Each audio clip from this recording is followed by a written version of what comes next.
তাছাড়া ডয়ের লক করা ছিল না। লক করা থাকলে কি তুই টাকাগুলো নিতে পারতি? ভালো ভালো কইতাছি, টাকাগুলো ফেরত দে। টাকা কি ও নিছে? ও নিছে না তো কে নিছে? তুমি তোর উপরে সব দায়িত্ব দিয়ে গেছিলা। চাচা আমি টাকা নেইনি। চোর কখনো দেখছো চুরি করে শিকার করে? শুনো, কালকে রাত্রে আমরা দুজনে এখান থেকে চলে গেছিলাম, ও একলা খালি এই হোটেলে ছিল, ওই টাকাগুলো নিছে। ওই ভদ্রলোকের মতো কইতাছি, টাকাগুলো ফেরত দে। চাচা আমি উপরের ডয়ের কখনো খুইলেও দেখি নাই। আব্বা আমার আর কিছু কওয়ার নেই। ছি ছি ছি ছি ছি। হাসান, তোমার আমি কত বিশ্বাস করছিলাম, আমার বিশ্বাসের এই প্রতিদান দিলা। ওটা আমার চালানোর টাকা ছিল, ওটা দিয়ে বাজার করতাম আমি। এখন কেমনে চালামো, কেমনে দোকান চালামো, আমি কি করবো? তুমি তো আমার কাছে চাইলে টাকা দিতাম বাবা, চুরি করার কি দরকার ছিল? চাচা কইলাম তো আমি টাকাটা নেইনি। আব্বা ওই স্বীকার না করলে ওর পুলিশে দাও। থাক, থানা পুলিশ করে কোনো লাভ নাই, তোরা যা যা আমার সামনে থেকে। কত টাকা ছিল? 50,000। ঠিক আছে, আমি সব টাকা পরিশোধ করে দিব। চাচা আমি চলে যেতেছি।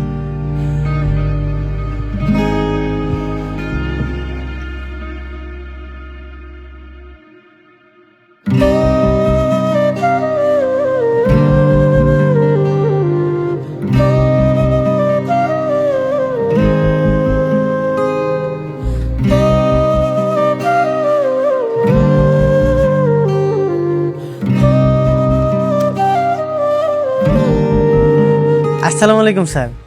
ওয়ালাইকুম আসসালাম। স্যার আমি হাসান, কেয়া ঘরোয়া হোটেলে আপনি কিছুদিন আগে আইছিলেন। আপনার কার্ডটা দিয়ে কইছিলেন আপনারে কল দিতে। ও আচ্ছা আচ্ছা, হ্যাঁ ইয়াং ম্যান, এই তুমি কেমন আছো? আরে তুমি এখন কোথায় থাকো?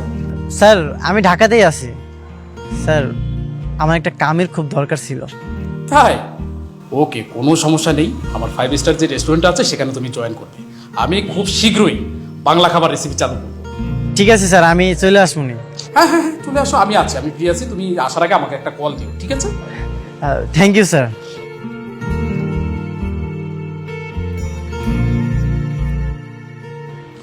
আপা, হোটেল তো এক সপ্তাহ বন্ধ, হোটেল খুলবেন না? হোটেল খুলুম কি দিয়া? বাজার করার টাকা কই? বাজার করার টাকা কই মানে? বাজার করার টাকা তো আপনার কাছে আছে। মানে কেন, ওই দিনে আপনারাই তো টাকাটা নিলেন। আপনি কি কইতাছেন এগুলা পাগলের মতো? কেন, আপনি আর আপনার বয়ফ্রেন্ড ওই যে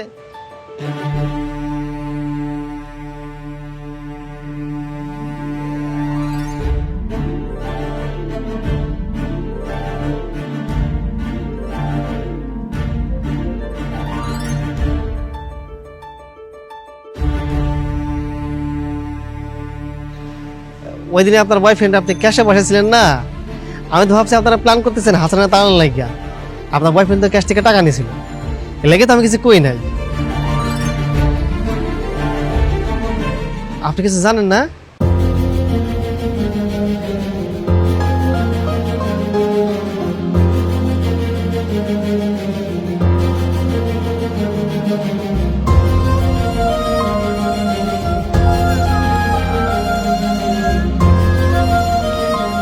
কি হলো হঠাৎ করে আমরা ডাকলে কি লিগা?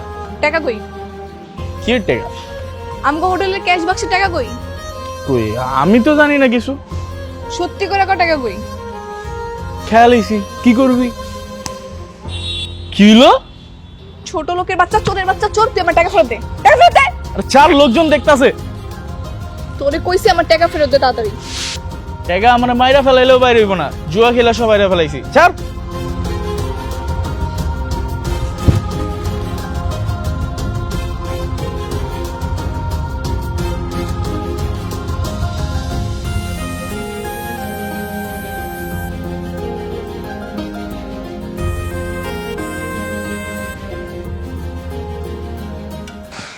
কি করো আব্বা? না কিছু করি না, এমনি বসে রয়েছি।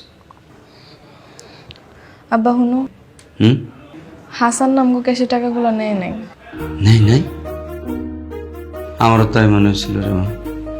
হাসান নাই নাই, বাইরে কেউ নিয়ে গেছে। আচ্ছা হুনো, তোমার একটা হেল্প লাগবো। কি হেল্প কও? কালকে তুমি আমাকে হোটেলে যাইবা, তারপরে খাবার খাইবা, আর খাবার যদি ভালো হয় তাও উল্টাপাল্টা কথা কই ওর ইচ্ছা মতো ঝাড়বা আর গালাগালি করবা, বুঝছো? আচ্ছা ঠিক আছে, এটা কোনো ব্যাপার? কালকেই যাইতেছি আমি। আচ্ছা ঠিক আছে, তাহলে কালকেই কিন্তু আইবা, পরশু কিন্তু আমার বাপে আবার আয়া পড়বো। আচ্ছা ঠিক আছে জানেবান। তাহলে আমি যাই, হ্যাঁ?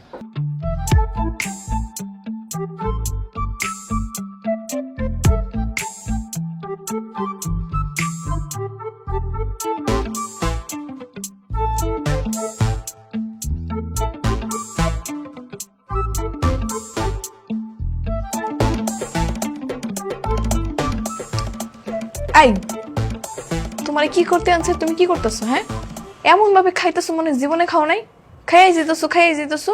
আরে খাবারটা তো মজা হইছে না, ঝালাপুতের গালি দিতে মন চাইতেছে না।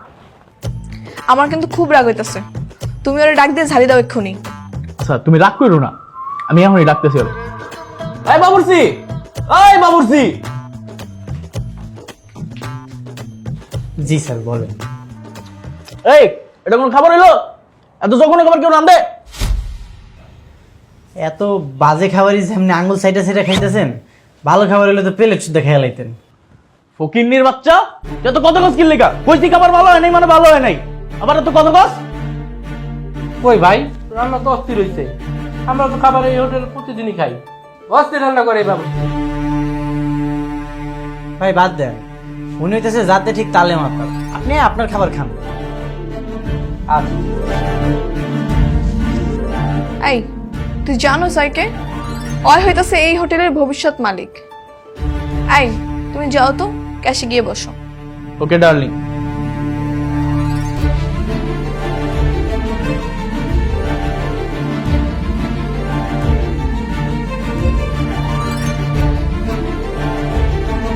কি খুব মানাইছে না? তোর খুব ইচ্ছা না আমার এই বউ বানানোর, এই হোটেল নিজের নামে কইরা নেওয়া, বিয়ার পর আমার দিয়ে পাও টেপানোর। এখন কেমন লাগে? তোর বাপে জানে এই হনুমানের কথা? না, জানে না, তাই জানলেও কিছুই কইব না, কারণ ওই মাসে 30,000 টাকা বেতনের চাকরি করে, তোর মধ্যে এরকম 5-10,000 টাকা পায় না।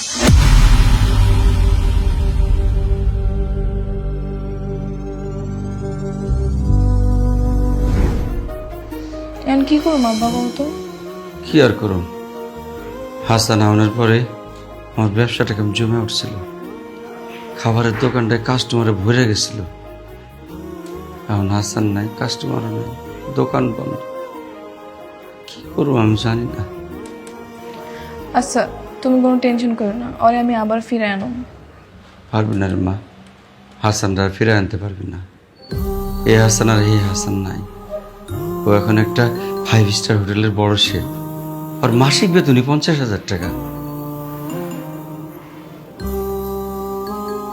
আচ্ছা দেখি কি করা যায়, তুমি তাহলে বহো, আমি খাওয়ানলে আহি।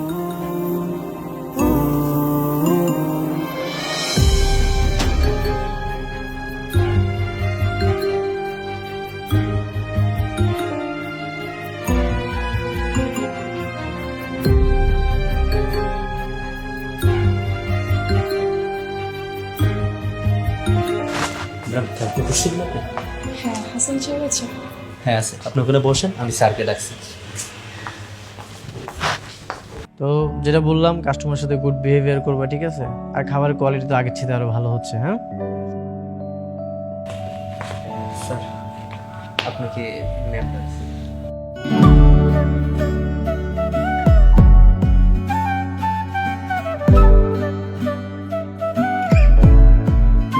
ঠিক আছে।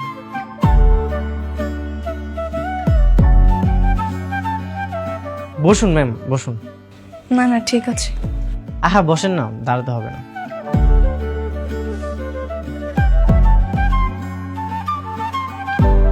এই রেস্টুরেন্টটা আমি আমার নিজের মতো করেই দেখি। এটা চাইনিজ রেস্টুরেন্ট হলেও এখন এটা বাংলা খাবারের জন্য বিখ্যাত হয়ে যাচ্ছে, আমার রান্নার জন্য। এখানকার মেন শেফ হচ্ছে আমি। ভালো। বলেন ম্যাডাম, আপনি কি খাবেন? না না, আমি কিছু খাবো না। ও, আপনাদের তো কিছু টাকা ছিল আমার কাছে, আপনি একটু বসেন, আমি এক্ষুনি এনে দিচ্ছি। এই, লাগবে না, আসল চোর ধরা পড়েছে। তাই নাকি? তো কি মনে করে এই গরিবের ঘরে এলেন? দেখো, তুমি আমাকে মাফ করে দাও। আমি তোমার সাথে জেদ করে অনেক উল্টাপাল্টা কাজ করেছি, অনেক বেশি বাড়াবাড়ি করেছি। প্লিজ মাফ করে দাও। না না, তোমার কোনো দোষ নেই। আসলে আমি তোমার পিছনে এমনভাবে লেগেছিলাম যে। আচ্ছা শোনো, আমি তোমাকে একটা প্রস্তাব দিতে চাই। বলো। তুমি তো চেয়েছিলে না আমাদের হোটেলটা যেন তোমার নামে হয়ে যাক? আমি সেটা তোমার নামে করে দিব। তুমি প্লিজ ফিরে চলো। ও আচ্ছা, এই ব্যাপার। আমি তো এই একটা প্ল্যানে তোমাদের হোটেলে যাইনি। আমার পরের প্ল্যান ছিল তোমাকে বিয়ে করা। সেটা ঠিক আছে, সেটা না হয় করবে। আর বিয়ের পর আমি তোমার পাও টিপে দিব। এবার চলো। শোনো, তোমাদের হোটেল আমার নামে লাগবে না। তুমি আমাকে বিয়ে করলেই হবে, আর সারা জীবন ভালোবেসে পাশে থাকলেই হবে। কি রাজি? হুম। চলো তাহলে।